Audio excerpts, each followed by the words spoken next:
ഏറ്റവും കൂടുതൽ താല്പര്യം വേണ്ടത് അതാ നമ്മെ പരാജയപ്പെടുത്താൻ നോക്കുന്ന പിശാചുണ്ടല്ലോ, ആ പിശാചിനെ തോൽപ്പിക്കലാണ്. ഒരു വീട്ടിലെ ഒരു ഇച്ഛ, ഒരു കാക്ക, അയാള് ജമാഅത്ത് നിസ്കരിക്കുന്നുണ്ടോ, എന്നാൽ പിശാച് പരാജയപ്പെട്ടു. ഒരു വീട്ടിലെ പുരുഷന്മാര് ബാപ്പയും മക്കളുമെല്ലാം പള്ളിയിൽ ജമാഅത്തിന് വരുന്നുണ്ടോ, എന്നാൽ ആ വീട്ടുകാര് പിശാചിനെ പരാജയപ്പെടുത്തി. ഇല്ല, ഒരു വീട്ടുകാരോ അവര് പള്ളിയിലേക്ക് ജമാഅത്തിന് വരുന്നില്ല എങ്കിൽ ആ വീട്ടുകാരെ പിശാച് ആധിപത്യം അവരുടെ മേൽ സ്ഥാപിച്ച് പിശാച് അവരെ പരാജയപ്പെടുത്തുന്നു. നമ്മൾ പിശാചിയെ പരാജയപ്പെടുത്തുന്നവനാകണം. ഇരിക്കട്ടെ, ഞാൻ പറഞ്ഞ ചരിത്രം പൂർത്തിയാക്കി ഇന്നത്തെ വാദം നിർത്തുന്നു. പറഞ്ഞ ചരിത്രം മറന്നു പോകരുത്. സുൽത്താനുൽ ആരിഫീൻ അഹ്മദുൽ കബീർ റിഫായി റളിയല്ലാഹു അൻഹു മകന്റെ മരണ വാർത്ത കേട്ടിട്ട് പോലും മഹാനവരുകൾ സദസ്സ് മുറിച്ചില്ല, ദിക്റ് ചൊല്ലുന്നത് അവസാനിപ്പിച്ചില്ല. മഹാനവരുകൾ അതാ മകന്റെ മരണ വിവരം കേട്ട് മകന്റെ മയ്യത്തിന്റെ അരികിലേക്ക് വരുന്നത് കാണാതെ വന്നപ്പോൾ ശിഷ്യന്മാര് ചോദിച്ചു, അല്ല ഉസ്താദേ, സ്വന്തം മകനായ സയ്യിദ് സ്വാലിഹ് തങ്ങൾ മരണപ്പെട്ട വിവരം കേട്ടിട്ട് പോലും നിങ്ങൾക്കൊരു മാറ്റവുമില്ലല്ലോ, നിങ്ങളതാ സദസ്സിൽ നിന്ന് എണീറ്റ് നിൽക്കുന്നത് കാണുന്നില്ലല്ലോ, മകന്റെ മയ്യത്തിന്റെ അരികിലേക്ക് പോകുന്നത് കാണുന്നില്ലല്ലോ, ആ മകന്റെ മയ്യത്ത് കുളിപ്പിക്കാൻ നിങ്ങളാ പോകുന്നത് കാണുന്നില്ലല്ലോ. ഉടനെ റിഫായി ശൈഖ് തങ്ങൾ ശിഷ്യന്മാരോട് പറഞ്ഞത് എന്താണെന്നറിയുമോ? അശ്ശൈഖ് അബൂബക്കർ അൽ ഹമദാനി എന്ന ഒരു വലിയ മഹാനുണ്ടായിരുന്നു റളിയല്ലാഹു അൻഹു. ആ മഹാന് ഇരുമ്പിന്റെ കച്ചവടമാണ്, ആ ഇരുമ്പിങ്ങനെ ചൂടാക്കുന്ന സ്വഭാവമാണ്. ശിഷ്യന്മാർക്ക് ആ മഹാന്റെ ചരിത്രം പറഞ്ഞു കൊടുക്കുകയാണ്. എന്നാൽ ഒരിക്കൽ ആ മഹാൻ ഈ ഇരുമ്പ് ചൂടാക്കിക്കൊണ്ടിരിക്കുമ്പോൾ ആ മഹാന്റെ മകൻ മുകളിൽ നിന്ന്, ബിൽഡിങ്ങിന്റെ മുകളിൽ നിന്ന് താഴെ നിലയിലങ്ങ് വീണുപോയി. ആ പൊന്നുമോന്റെ ശരീരം 4 ഭാഗങ്ങളിൽ ചിതറിക്കിടന്നു. ഉടനെ അശ്ശൈഖ് അബൂബക്കർ അൽ ഹമദാനി റളിയല്ലാഹു അൻഹു മഹാനവരുകളുടെ സ്നേഹിതന്മാര് വന്നിട്ട് മഹാനവരുകളോട് പറഞ്ഞു, അല്ല, നിങ്ങളെ പൊന്നുമോന് മുകളിലെ നിലയിൽ നിന്ന് താഴോട്ട് വീണിരിക്കുന്നു, ശരീരം 4 വശങ്ങളിലായി ചിതറിക്കിടക്കുന്നു, നിങ്ങളെ പൊന്നുമോന് മരണപ്പെട്ടുപോയി. പക്ഷേ ഇരുമ്പ് കച്ചവടം ചെയ്യുന്ന മഹാനവരുകൾ ആ ഇരുമ്പ് ചൂടാക്കിക്കൊണ്ടിരിക്കുന്ന സമയത്ത് ഈ വേദനാജനകമായ വാർത്ത കേട്ടിട്ട് പോലും മഹാനവരുകൾ എണീറ്റു പോയിട്ടില്ല. അന്ന് മഹാനവരുകൾ പറഞ്ഞ ഒരു വാചകമുണ്ട്. എന്താണ് മഹാനവരുകൾ പറഞ്ഞത്? അതെ, എന്റെ മകൻ മരണപ്പെട്ടു പോകുന്നുവെങ്കിൽ, എന്റെ മകൻ മുകളിലെ നിലയിൽ നിന്ന് താഴോട്ട് വീണുവെങ്കിൽ അതെല്ലാം ഒരു റബ്ബിന്റെ തീരുമാനം കൊണ്ടാണ് ഉണ്ടാകുന്നത്. ആ റബ്ബിന്റെ തീരുമാനമില്ലാതെ ഇതുപോലെയുള്ള സംഭവങ്ങളൊന്നും നടക്കുകയില്ല. ഇത് പറഞ്ഞിട്ട് മഹാനവരുകൾ പറയാണ്, റിഫായി ശൈഖ് തങ്ങൾ പറയാണ്, അശ്ശൈഖ് അബൂബക്കർ അൽ ഹമദാനി റളിയല്ലാഹു അൻഹു മഹാനവരുകൾ മകന്റെ മരണവാർത്ത കേട്ടിട്ട് അതാ സ്വന്തം തൊഴിൽ പോലും നിർത്തിയിട്ടില്ല എങ്കിൽ ഞാനിരിക്കുന്നതോ ഒരു തൊഴിലിലല്ലോ, അല്ലാഹുവിന്റെ ദിക്ർ ചൊല്ലുന്ന സദസ്സിലാണല്ലോ. ഞാനെങ്ങനെ റബ്ബിന്റെ ദിക്ർ ചൊല്ലുന്നത് മുറിച്ചു വെച്ച് ഞാനെങ്ങനെ മകന്റെ മരണവാർത്ത കേട്ട് ഈ സദസ്സിൽ നിന്ന് എണീറ്റു പോകുന്നതെങ്ങനെ? എന്നിട്ട് റിഫായി ശൈഖ് റളിയല്ലാഹു അൻഹു അതാ ശിഷ്യന്മാരോട് പറയുന്നു, മക്കളെ നിങ്ങളൊന്ന് പോകൂ, എന്റെ മകന്റെ മയ്യത്ത് നിങ്ങൾ കുളിപ്പിക്കൂ. എന്നിട്ടതാ എന്റെ മകന്റെ മയ്യത്ത് നിങ്ങൾ കുളിപ്പിക്കൂ. ശിഷ്യന്മാര് പോകുന്നു. അതാ റിഫായി ശൈഖ് റളിയല്ലാഹു അൻഹു തങ്ങളുടെ മകന്റെ മയ്യത്ത് കുളിപ്പിക്കുന്നു. എന്നിട്ടോ ബാപ്പ എണീറ്റ് വരുന്നത് എപ്പോഴാണെന്നറിയുമോ? ആ ദിക്റിന്റെ സദസ്സിൽ നിന്ന് അത്രയും ഈമാനിന്റെ കട്ടിയുള്ള ഈമാനിന്റെ പവറുള്ള ഔലിയാക്കളുടെ നേതാവായ അഹ്മദുൽ കബീർ റിഫായി റളിയല്ലാഹു അൻഹു ആ ദിക്റിന്റെ മജ്ലിസിൽ നിന്ന് എണീറ്റ് വരുന്നത് എപ്പോഴാണ്? അതാ മയ്യത്ത് കുളിപ്പിച്ചു കഴിഞ്ഞ് അതാ ഖബറിൽ കൊണ്ടുപോയി എല്ലാം കഴിഞ്ഞ് അതാ മറവ് ചെയ്തതിന് ശേഷമാ ഖബറിന്റെ അരികിൽ വന്നിട്ട് മയ്യത്ത് നിസ്കരിക്കുന്നു. എന്നിട്ട് മഹാനവരുകൾ ആ ഖബറിന്റെ അരികിൽ നിന്നൊരു വാല് പറയുന്നു. ഈ പള്ളി പരിസരത്തുള്ള വാലല്ലല്ലോ, ഖബറിന്റെ അരികിൽ നിന്ന് മഹാനവരുകൾ ഒരുമിച്ചു കൂടിയ ശിഷ്യന്മാരോട് വാല് പറയുന്നു. ഓ ജനങ്ങളെ, എന്തൊരു വാലാണല്ലോ, എന്തൊരു ഉപദേശമാണല്ലോ. ഇന്നല്ലാഹ തആല ഹകമ ബിൽ മൗതി അലാ ഇബാദിഹി, അടിമകളുടെ മേൽ മരണത്തെ വിധിക്കുന്നതാരാണ്? അത് യജമാനനായ അല്ലാഹുവാണ്. ആ റബ്ബാണ് അടിമകളുടെ മേൽ മരണത്തെ വിധിക്കുന്നത്. അതുകൊണ്ടാണല്ലോ അലി ഇബ്നു അബീ ത്വാലിബ് റളിയല്ലാഹു അൻഹു മഹാനവരുകൾ എന്താ പറഞ്ഞത്? എത്ര മഹാന്മാരാ പറഞ്ഞത്. അലി ഇബ്നു അബീ ത്വാലിബ് തങ്ങളുടെ ഒരു ഉപദേശം കേട്ടു നോക്കൂ നിങ്ങൾ. മഹാനവരുകൾ പറയാണ്, ജനങ്ങൾ എന്ന് പറഞ്ഞാൽ യാത്രക്കാരാണ്. ചെരുമ്പ പള്ളി പരിസരത്തിരുന്ന് വാല് പറയുന്ന ഞാനാണെങ്കിലും, എന്റെ വാല് കേൾക്കുന്ന പുരുഷന്മാരാണെങ്കിലും സ്ത്രീകളാണെങ്കിലും എല്ലാവരും യാത്രക്കാരാണ്. ഇവിടെ നമുക്ക് പേരിനൊരു വീടുള്ളൂ, അതേ വിശ്രമിക്കാൻ ഒരു ഇടമുള്ളൂ എന്ന് മാത്രമാണ്. യഥാർത്ഥത്തിൽ ജനങ്ങളെല്ലാം ഒരു യാത്രക്കാരാണ്. ആ യാത്രക്കാരായ ജനങ്ങൾ, ആ ജനങ്ങൾ ഇവിടെ അവരുടെ നാട്ടിൽ താമസിക്കുന്ന വീടുകളോ അത് യാത്ര പറയാനുള്ള വീടാണ്. ശരിക്കും കേട്ടോ, അലി റളിയല്ലാഹു അൻഹു പറയുന്ന വാക്കാണ്. ഇവിടെ അവര് താമസിക്കുന്ന വീടുകളും ഇടങ്ങളുമെല്ലാം അത് ദാറു മമറിൻ ലാ ദാറു മഖർ, എന്നേക്കും നിലനിൽക്കാനുള്ള വീടല്ല. അത് ഇവിടുന്ന് തൽക്കാലം യാത്ര പറയാനുള്ള വീടാണ്. എന്നാലോ വബത്നു ഉമ്മിഹി, മനുഷ്യ നിന്റെ ഉമ്മയുടെ വയറുണ്ടല്ലോ, നിന്റെ ഉമ്മയുടെ ഗർഭപാത്രമുണ്ടല്ലോ, അത് മബ്ദഉ സഫറിഹി, മനുഷ്യന്റെ യാത്രയുടെ തുടക്കം അവിടുന്നാണ്. ഉമ്മാന്റെ ഗർഭപാത്രത്തിൽ നിന്നാണ് മനുഷ്യന്റെ യാത്രയുടെ തുടക്കം. എന്നാലോ വൽ ആഖിറത്തു മഖ്സദുഹു, ഈ ഉമ്മാന്റെ ഉദരത്ത് നിന്ന് പുറപ്പെടുന്ന യാത്ര, ആ യാത്രയുടെ ലക്ഷ്യം ഏതാണ്? അവസാനത്തെ സ്റ്റേഷൻ ഏതാണ്? അത് ആഖിറമാണ് കേട്ടോ, പരലോകമാണ് കേട്ടോ. ആ പരലോകത്ത് എത്തിയിട്ടൊന്ന് രക്ഷപ്പെടണം. ഇത് അലി റളിയല്ലാഹു അൻഹു പറഞ്ഞ വാചകമാണ്.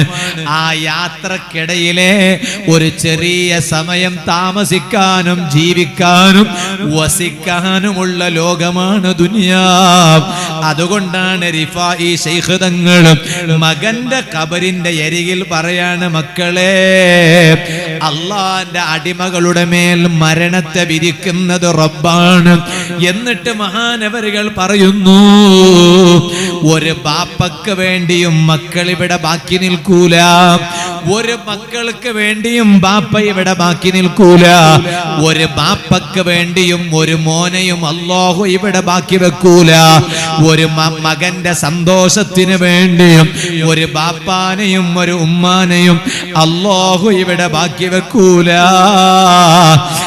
അങ്ങനെ ഒരു ബാപ്പാന്റെ സന്തോഷത്തിന് വേണ്ടി മക്കളെ അല്ലാഹു ഇവിടെ ബാക്കി വെച്ചിരുന്നുവെങ്കിലും ലകാന റസൂലുള്ളാഹി സ്വല്ലല്ലാഹു അലൈഹി വസല്ലം ഹബീബായ നബി സ്വല്ലല്ലാഹു അലൈഹി വസല്ലം തങ്ങളായിരുന്നു അതിന് ഏറ്റവും ബന്ധപ്പെട്ടവർ. ആ തങ്ങള് പോലും ജീവിച്ചിരിപ്പുള്ള സമയത്താണല്ലോ രണ്ട് പൊന്നുമക്കള് മരിക്കുന്നത്, ആണമക്കള് മരിക്കുന്നത്. ആരാണ് ആ മക്കള്? ഒന്ന് ഖാസിം എന്ന് പറയുന്ന മകൻ മരിക്കുന്നു, ഇബ്രാഹിം എന്ന് പറയുന്ന മകൻ മരിക്കുന്നു. ആ രണ്ട് മക്കള് മരിച്ചപ്പോൾ അവരെ ഖബറിലങ്ങ് കിടത്തിയിട്ട് മണ്ണ് വാരിയിടുന്നത് ബാപ്പയായ ലോക നേതാവായ മുഹമ്മദ് റസൂലുള്ളാഹി സ്വല്ലല്ലാഹു അലൈഹി വസല്ലമ തങ്ങളാണല്ലോ. അതുകൊണ്ട് മഹാനവരുകൾ പതറിയില്ല. ആ ദിക്റിന്റെ മജ്ലിസിൽ നിന്ന് ഇടക്കങ്ങ് മുറിച്ച് എണീറ്റ് വന്നില്ല. കാരണം മകന്റെ മരണത്തെക്കാളും അവർക്ക് ഏറ്റവും വലുത് അവരെ ഖൽബിൽ മാറ്റം വരുത്തുന്ന അല്ലാഹുവിന്റെ ഓർമ്മകളും അല്ലാഹുവിന്റെ ചിന്തകളുമായിരുന്നു. ആ ചിന്ത ഇട്ടുതരാനാണ് ഇതുപോലത്തെ വാലിന്റെ സദസ്സുകൾ. അത് നല്ലവണ്ണം ഉപയോഗപ്പെടുത്തണമെന്ന് മാത്രം ഞാൻ എന്നോടും നിങ്ങളോടും ഓർമ്മപ്പെടുത്തി ഞാൻ എൻ്റെ വാല് നിർത്തുന്നു. വിഷമമില്ലെങ്കിൽ ഒന്ന് എണീറ്റ് നിൽക്കുമോ? എല്ലാവരും ഒന്നടുത്തേക്ക് വരണം. ഇന്ന് ആദ്യത്തെ ദിവസമാണ്. നമുക്കിവിടുന്നൊരു 3 സ്വലാത്ത് ചൊല്ലി ഒരു ചെറിയ ദുആ നടത്തി പിരിയണം. അല്ലാഹുവേ, എല്ലാവരുടെ അടുത്തേക്ക് വരിക. സാധുക്കളായ ഈ മജ്ലിസ് ദുആക്ക് ഇജാബത്തുള്ള മജ്ലിസായി നീ ഞങ്ങളിൽ നിന്ന് ഖബൂൽ ചെയ്യണം റഹ്മാനേ. നമ്മുടെ ഖൽബിലേക്ക് അല്ലാഹുവിൻ്റെ ചിന്തയെ കൊണ്ടുവരണം. ഇവിടെ മുതഅല്ലിമുകളുണ്ട്. മുതഅല്ലിമുകൾ അല്ലാഹുവിൻ്റെ ഇൽമു പഠിക്കുന്നവരാണ്, ദീനിയായ അറിവ് പഠിക്കുന്നവരാണ്. ആ പഠിക്കുന്ന മക്കൾ ഇൽമു പഠിക്കുന്നതോടൊപ്പം ഭൗതികമായ വിദ്യാഭ്യാസവും പഠിക്കുന്നുണ്ട്.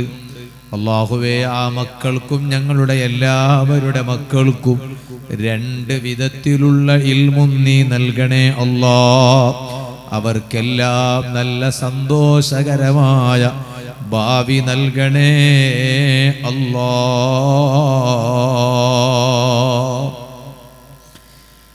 എല്ലാ മക്കൾക്കും നല്ല സൗകര്യം ചെയ്തു കൊടുക്കണം. സുഹൃത്തുക്കളെ, ഇവിടെ വന്നപ്പോൾ അൽഹംദുലില്ലാഹ് ഉസ്താദ് അവരുകൾ പറഞ്ഞു, ഇവിടെ ദർസുണ്ട്, മുതഅല്ലിമുകൾ പഠിക്കുന്നുണ്ട്. അടുത്ത വർഷം മുതൽ ഭൗതികമായ പഠനവും ഇതിൻ്റെ ഉള്ളിൽ തന്നെ കൊടുക്കണമെന്ന് ആഗ്രഹമുണ്ട്. അതാണല്ലോ നല്ലത് എന്നോട് ഇങ്ങോട്ട് പറഞ്ഞു. അല്ലാഹുവേ, നീ അതിന് തൗഫീഖ് ചെയ്യണം റഹ്മാനെ. ദർസുകൾ നമ്മുടെ നാടുകളിൽ വളരെ ആവശ്യമാണ്. ഓ ഉമ്മമാരെ, ഏറ്റവും ചുരുങ്ങിയത് പുറം നാടുകളിലെ സ്ഥാപനങ്ങളിൽ കൊണ്ടുപോയി നിങ്ങളെ കുട്ടികളെ ചേർത്തി പഠിപ്പിക്കാൻ പ്രയാസമാണെങ്കിൽ ചുരുങ്ങിയത് നമ്മുടെ നാട്ടിലെ സ്ഥലങ്ങളിലെങ്കിലും ഇതുപോലത്തെ ദർസുകളിലെങ്കിലും കുട്ടികളെ ഒന്ന് ചേർത്തി അവർക്ക് ഇൽമു കൊടുക്കാനുള്ളൊരവസരമുണ്ടാക്കിക്കൂടെ? നാട്ടിലെ എല്ലാ നല്ല നല്ല കാര്യങ്ങളോടെല്ലാവരും കൈകോർക്കണം. അൽഹംദുലില്ലാഹ്, ഇതൊരു നല്ല നാടാണ്. അതുകൊണ്ടാണ് ഈ പരിസരം നല്ല പരിസരമാണ്. അതുകൊണ്ടാണ് ചെരുമ്പയിലേക്ക് വാലിനെ ക്ഷണിച്ചാൽ പരമാവധി എങ്ങനെയെങ്കിലും പ്രയാസപ്പെട്ടിട്ടെങ്കിലും ഡേറ്റ് കൊടുക്കും.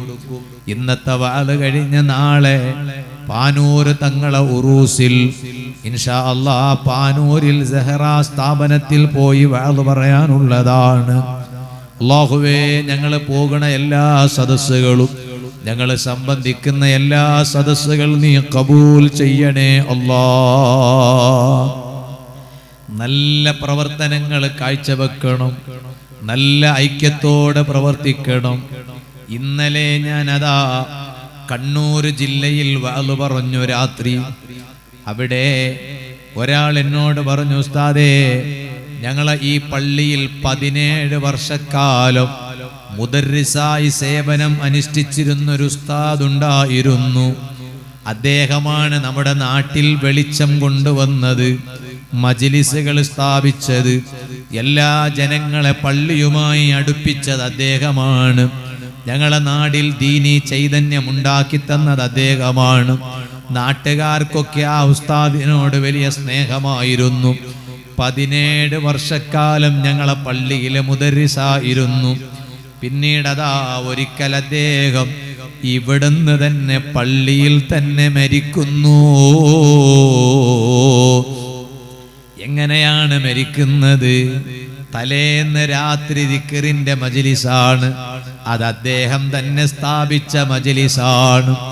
ആ ദിക്റിന്റെ മജ്ലിസ് കഴിഞ്ഞ് പിറ്റേന്ന് പ്രഭാതമായപ്പോൾ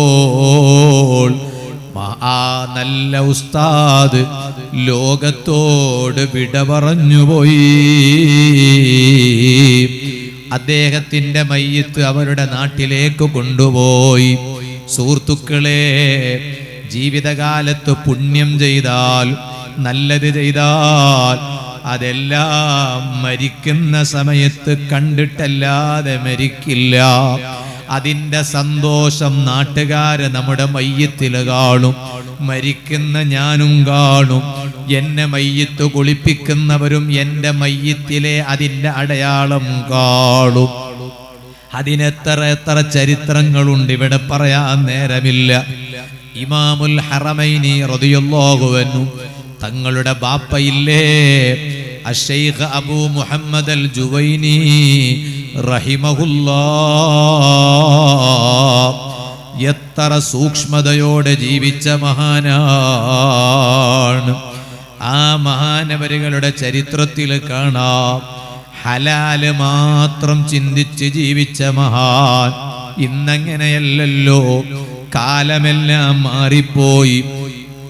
എന്തായാലും ആഡംബരം വേണം, അടിച്ചു പൊളിക്കണം.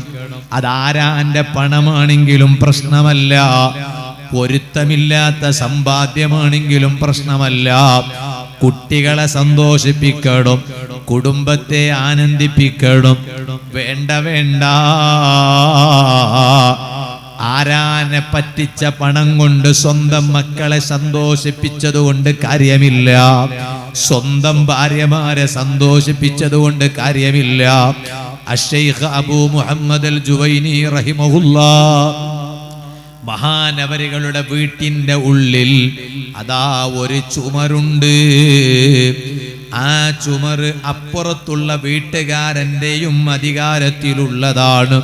എന്നാൽ സ്വന്തം വീട്ടിലെ ആ ചുമരിലേക്ക് മഹാനവരുകൾ ചാരി ഇരിക്കാറില്ല. കാരണം അത് അപ്പുറത്തുള്ളവന് പൊരുത്തമുണ്ടോ എന്ന് ഉറപ്പില്ല. ആ ചുമരിൽ ആണി അടിക്കാറില്ല, കാരണം അപ്പുറത്തുള്ളവന് പൊരുത്തമുണ്ടോ ഉറപ്പില്ല. വർഷത്തിൽ ഒരിക്കലല്ലേ സക്കാത്ത് കൊടുക്കേണ്ടത്. അശ്ശൈഖ് അബൂ മുഹമ്മദ് അൽ ജുവൈനി റഹിമഹുല്ലാഹ് മഹാനവരുകൾ വർഷത്തിൽ 2 തവണ സക്കാത്ത് കൊടുക്കുന്നു. അങ്ങനൊരു സക്കാത്തുണ്ടോ? മഹാനവരുകളോട് ചോദിക്കുമ്പോൾ മഹാനവരുകൾ പറയുന്ന മറുപടി, ഒരു പക്ഷേ സക്കാത്ത് കൊടുക്കുമ്പോൾ നീയത്ത് മറന്നുപോയിട്ടുണ്ടെങ്കിലോ എന്ന് കരുതിയിട്ട് രണ്ടാമതായി കൊടുക്കുകയാണ്. അല്ലെങ്കിലോ ഈ വാങ്ങിയ ആള് അവകാശി അല്ലാതെയായി പോയാലോ എന്ന് കരുതിയിട്ട് വീണ്ടും കൊടുക്കുകയാണ്. ഇന്ന് ഞങ്ങളാണെങ്കിലോ നേരത്തെ കൊടുത്ത സ്വതക്കയെ എങ്ങനെങ്കിലും സക്കാത്താക്കാൻ പറ്റുമോ എന്ന് ചോദിച്ച് നടക്കുകയാണ്. നേരത്തെ കുറച്ച് സഹായിച്ചിട്ടുണ്ട് ഉസ്താദേ, അതൊക്കെ സക്കാത്താക്കി മാറ്റിയെടുക്കാൻ പറ്റുമോ എന്ന് മസലയും ചോദിച്ച് നടക്കുന്ന കാലമാണ്. അവരങ്ങനെയല്ല, കൊടുത്തത് ശരിയായിട്ടില്ല എന്ന് കരുതിയിട്ട് വീണ്ടും സക്കാത്ത് കൊടുക്കുന്നവരാണ്. അതാണ് അവരും നമ്മളും തമ്മിലുള്ള വ്യത്യാസം. അതുകൊണ്ടല്ലേ ഇത്രയെല്ലാം സൂക്ഷിച്ച് ജീവിച്ചത് കൊണ്ട് തന്നെയാണ് ആ അശ്ശൈഖ് അബൂ മുഹമ്മദ് അൽ ജുവൈനി റഹിമഹുല്ലാഹ് മഹാനവരുകൾ വഫാത്തായപ്പോൾ മയ്യിത്ത് കുളിപ്പിക്കാൻ എടുത്തു വെക്കുകയാണ്. ആരാണ് മയ്യിത്ത് കുളിപ്പിക്കുന്നത്? ഓ വാലുകൾക്കുന്ന കാരണവന്മാരെ, കരളിന്റെ കഷ്ണങ്ങളായ യുവാക്കളെ, മറക്കപ്പുറത്തിരുന്ന് വാലുകൾക്കുന്ന ഉമ്മമാരെ, സഹോദരിമാരെ, ഇന്ന് ഞാൻ ഇങ്ങോട്ട് വാലിന് വരുമ്പോൾ ഞാൻ സ്വന്തം കുളിച്ചതാണ്, എൻ്റെ കൈ കൊണ്ട് വെള്ളം പാർന്നു കുളിച്ചതാണ്. എന്നാൽ കുട്ടിക്കാലത്തിന് ശേഷം ബോധം വന്നത് തൊട്ട് ഞാനതാ സ്വന്തം കുളിക്കാൻ തുടങ്ങിയിട്ട് കാലമെത്രയായി. ഇന്ന് വരെ ഞാൻ കുളിച്ചിട്ടുണ്ട്, ഇന്നും കുളിച്ചിട്ടുണ്ട്. സ്വന്തം അതാ കൈകൊണ്ട് വെള്ളം പാർന്നിട്ട് കുളിച്ചതാണ്. സ്വന്തം അതാ ഷവർ തുറന്നിട്ട് ഞാൻ തന്നെ കുളിച്ചതാണ്. അതേ സമയം അതാ എനിക്ക് സ്വന്തം കുളിക്കാൻ കഴിയാതെ വരുന്നൊരു ദിവസമുണ്ട്. അത് ഇന്നാണോ, ഇപ്പോഴാണോ, നാളെയാണോ, അല്ല കുറെ വർഷങ്ങൾ കഴിഞ്ഞിട്ടാണോ എന്നൊന്നും എനിക്കറിയില്ലല്ലോ. വമാ തദ്രി നഫ്സുൻ മാദാ തക്സിബു ഗദാ വമാ തദ്രി നഫ്സുൻ ബിഅയ്യി അർളിൻ തമൂത്. നാളെ എന്താണ് നടക്കാൻ പോകുന്നതെന്ന് ഈ നിരീക്കണ നിങ്ങൾക്കും അറിയില്ല, എനിക്കും അറിയില്ല. എവിടെ വെച്ചാണ് മരിക്കുന്നത് ഒരാൾക്കും അറിയില്ല. ഇന്ന് വരെ സ്വന്തം കുളിച്ച ഞാൻ അന്നത്തെ ദിവസം കുളിക്കാൻ കഴിയില്ല. അല്ലാഹുവേ, സാധുക്കളായ ഞങ്ങൾക്കെല്ലാവർക്കും നിന്റെ അരികിലേക്ക് വരുമ്പോൾ കുറച്ച് വിഭവങ്ങൾ കൊണ്ടുവരേണ്ടതുണ്ടല്ലോ, അമലുകളുമായി വരേണ്ടതുണ്ടല്ലോ. ഞങ്ങൾക്കതിന് നല്ല ആഫിയത്തുള്ള ദീർഘായുസ് കുറെ നല്ലത് ചെയ്യാൻ നീ നൽകണം റഹ്മാനേ. പക്ഷേ അന്നത്തെ ദിവസം എന്നെ അതാ എടുത്തു വെക്കുന്നു. അന്ന് വരെ കുളിച്ച ഞാൻ എനിക്ക് സ്വന്തം കുളിക്കാൻ കഴിയുന്നില്ല. അന്നതാ എൻ്റെ മക്കൾ വന്ന് കുളിപ്പിക്കുന്നു, ശിഷ്യന്മാര് വന്ന് കുളിപ്പിക്കുന്നു, സ്നേഹജനങ്ങൾ വന്ന് കുളിപ്പിക്കുന്നു. അന്ന് എൻ്റെ മയ്യത്തിൽ നിന്ന് ആ കുളിപ്പിക്കുന്നവർ കുറെ നല്ല അടയാളം കാണേണ്ടതില്ലേ? അത് കണ്ട് ജനങ്ങളോട് പറയേണ്ടതില്ലേ? അതനുസരിച്ചല്ലേ ഞാനതാ ജീവിക്കേണ്ടത്. വാല് പറയുന്ന ഞാൻ മാത്രമല്ലല്ലോ, വാല് കേൾക്കുന്നവരും സംഘടിപ്പിക്കുന്നവരും എല്ലാവരും ജീവിക്കേണ്ടത് അങ്ങനെയാണല്ലോ. അങ്ങനെ ജീവിച്ച് മരിച്ച മഹാനല്ലേ അശ്ശൈഖ് അബൂ മുഹമ്മദ് അൽ ജുവൈനി റഹിമഹുല്ലാഹ്. ഓ മുതഅല്ലിമീങ്ങളെ, ഇമാമുൽ ഹറമൈനി എന്ന വലിയ മഹാനായ മകനെ സമൂഹത്തിന് സമർപ്പിച്ച ബാപ്പയല്ലേ ആ മഹാനങ്ങ് മരിക്കുന്നു. മയ്യിത്ത് കുളിപ്പിക്കുന്ന അൽ ഹാഫിള് അബൂ സ്വാലിഹ് അൽ മുഅദ്ദിൻ റഹിമഹുല്ലാഹ് മഹാൻ പറയുന്നു, ഞാനതാ ആ മഹാനെ മയ്യിത്ത് കുളിപ്പിച്ചു. ഫലമ്മാ ലഫഫ്തുഹു ഫിൽ അക്ഫാനി, അതാ കഫൻ വസ്ത്രം കൊണ്ട് ജുവൈനി തങ്ങളുടെ മയ്യിത്ത് പൊതിയുമ്പോൾ അതാ വലത് കൈ പുറത്തു വരുന്നു. ആ വലത് കൈ ഞാൻ ഇങ്ങനെ നോക്കുന്നു. റഅയ്തു യദഹുൽ യുംനാ ഇലൽ ഇബ്തി സഹറാ മുനീറതൻ മിൻ ഗൈരി സൂ. ആ വലത് കൈ നന്നായി പ്രകാശിക്കുന്നുണ്ട്. മയ്യത്തിന്റെ വലത് കൈ നന്നായി പ്രകാശിക്കുന്നുണ്ട്. അത് കക്ഷം വരെ പ്രകാശിക്കുന്നുണ്ട്. കൈ ഫുള്ളായി പ്രകാശിക്കുന്നുണ്ട്. ഏതുപോലെ കഅന്നഹാ തലഅലു അൽ ഖമരി, ചന്ദ്രൻ പ്രകാശിക്കുന്നത് പോലെ ജുവൈനി ഇമാമിന്റെ കൈ ഫുള്ളായി പ്രകാശിക്കുന്നു. ഫതഹയ്യർതു, എനിക്ക് അത്ഭുതം തോന്നിപ്പോയി. ഈ മയ്യത്തിന്റെ കൈ എന്തേ ഇങ്ങനെ പ്രകാശിക്കുന്നത്?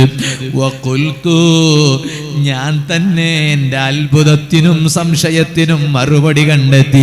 എന്നിട്ട് ഞാൻ പറഞ്ഞു, ഇത് മഹാനവരുകളുടെ ജീവിതകാലത്ത് ജനങ്ങളെല്ലാം വന്നിട്ട് മഹാനവരുകളോട് ഫത്വ ചോദിക്കുമ്പോൾ, മസ്അല ചോദിക്കുമ്പോൾ മഹാനവരുകൾ കൈകൊണ്ട് ഫത്വ കൊടുത്തിരുന്നു, കൈകൊണ്ട് മസ്അല എഴുതി കൊടുത്തിരുന്നു. ആ കൈ കൊണ്ട് ഇൽമ എഴുതി വലത് കൈ കൊണ്ട് ഇൽമ എഴുതി കൊടുത്തതിന്റെ ബറക്കത്താണ് മയ്യിത്തായി കിടക്കുന്ന സമയത്ത് ആ വലത് കൈ ഫുള്ളായി പ്രകാശിക്കുന്നത് ഞങ്ങൾ കണ്ടത്. എന്തിനാണ് ഞാൻ ഈ ചരിത്രം പറഞ്ഞത്? ഓ സുഹൃത്തുക്കളെ, വെറുതെക്കല്ല. അതുകൊണ്ട് പടച്ച റബ്ബ് തന്ന കൈ കൊണ്ട് നല്ലത് മാത്രമേ ചെയ്തോളൂ. റബ്ബ് പൊരുത്തപ്പെടാത്തതൊന്നും ചെയ്യാൻ നിൽക്കണ്ട. ഈ നല്ലത് ചെയ്ത കൈയാണോ മരിച്ചു കഴിഞ്ഞാൽ അതിന്റെ ഗുണം മരിക്കുന്ന ഞാനും കാണും. മരണത്തിന് ശേഷം മയ്യത്ത് കുളിപ്പിക്കുന്നവരും കാണും. ആ സന്തോഷം ഖബറിൽ മറവ് ചെയ്യുന്നവരും കാണും. അങ്ങനെ ഒരു ദിവസം എനിക്കും നിങ്ങൾക്കുമുണ്ട്.